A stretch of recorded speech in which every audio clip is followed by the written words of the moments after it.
Woven Forms began as a collaboration between Amini Carpets and R & Company. Amini Carpets has a long history, decades long, of producing some of the finest carpets in the world, and R & Company has a long history of cultivating contemporary artists and promoting design. We traveled to Kathmandu after I submitted a little sketch of what I thought could be a really interesting sample. It was a very loose sketch, and I didn't really know what to expect. And so when I arrived, I found that even the most minute eraser marks were woven into their design.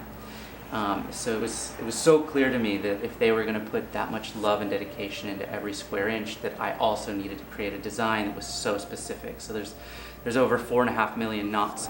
First time we visited the factory in Nepal, it was pretty amazing experience. Kathmandu is a pretty hectic place. The factory itself is maybe the one place that is calm and seems beautiful and serene. And the whole time that we were in the city, it's amazing to see how such an archaic process has changed very little from what I can tell from when it was probably first brought to Nepal. We chose to work with decorative artists because they're all makers of objects, and we felt they would have a better understanding of the craft. The artists pushed the boundaries of the techniques of carpet making, some of them taking close to 1 year to produce, with over 116 colors, whereas the typical carpet has 16 colors. Others employing techniques that were lost nearly 200 years ago. The idea was that there would be these footprints in different scales and different directions, and the idea that, you know, one creature was walking one direction, the other one was walking the other direction, and they kind of crisscross paths, but that time period, the space between those time periods could have been 1 million years.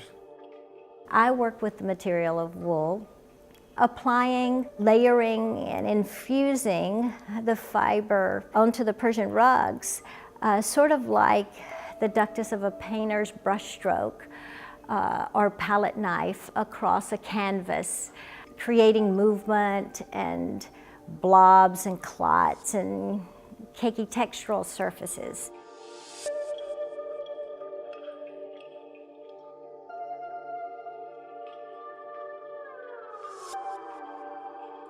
I really like the idea of painting, but I kind of realize that I'm not really truly a painter, that I do this sculptural work.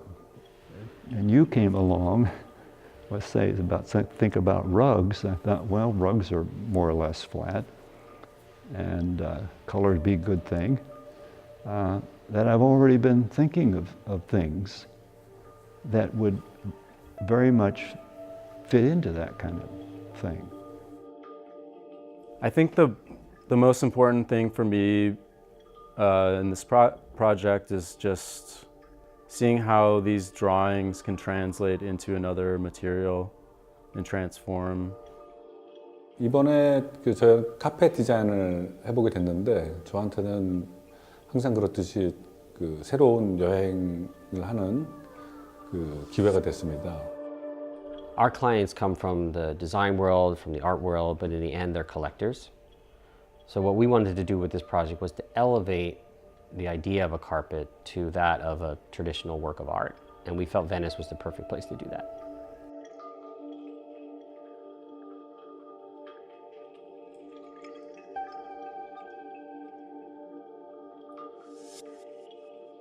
It's been a beautiful process altogether to be able to do it this way, no? Because sometimes these things are a little bit too mechanical or too automatic, and in this particular project, it's been a living history, no?